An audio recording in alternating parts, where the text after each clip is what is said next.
Cheikh Ibn Baz rahimahullah disait en résumé, le croyant doit être serein. Ce qu'Allah a décrété comme subsistance pour lui viendra. Il doit œuvrer mais sans jalousie ni inquiétude excessive. Le messager d'Allah alayhi salatu wassalam a dit « Prenez garde à la jalousie car elle consume les bonnes actions comme le feu consume le bois. » Un grand nombre de hadiths et de athars sont rapportés concernant la jalousie et l'on dit que le premier péché par lequel on désobéit à Allah est la jalousie. Car Allah ordonna à Iblis de se prosterner devant Adam alayhi salam. Il fut jaloux de lui et s'abstenut en désobéissant à Allah qui le rejeta. De son expulsion du paradis résulta toute calamité et épreuve à son encontre et celle des serviteurs. La jalousie n'est exprimée qu'envers le bienfait. Lorsqu'Allah accorde à ton frère un bienfait, alors tu fais face à deux situations.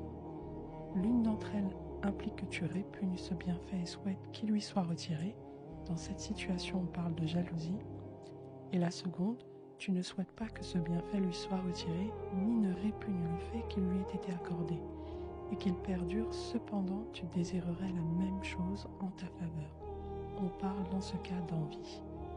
La première est interdite dans l'absolu, exception faite d'un pervers qui emploie cela pour répandre le mal et corrompre les liens entre les gens ou leur nuire. Donc dans un tel cas, alors ta répugnance, ce bien dont il jouit, ne te causera aucun tort, ni le fait que tu aimerais qu'il lui soit retiré. Car tu ne souhaites pas sa disparition parce qu'elle est un bienfait en soi, mais plutôt parce qu'il est employé pour faire le mal. L'interdiction de ressentir de la jalousie, comme les hadiths le mentionnent, est liée au fait qu'elle dénote un coup contre le décret d'Allah, sa sagesse et le fait qu'il fasse prévaloir certains de ses serviteurs sur d'autres. Et pour cette raison, il fut dit « Dis à celui qui me jalouse, sais-tu seulement envers qui tu t'es mal conduit?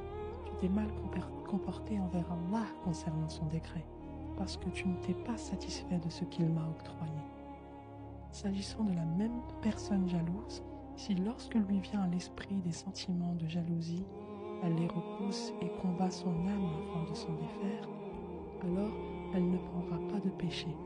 Plutôt il se peut même qu'elle soit récompensée pour avoir repoussé ce penchant de l'âme.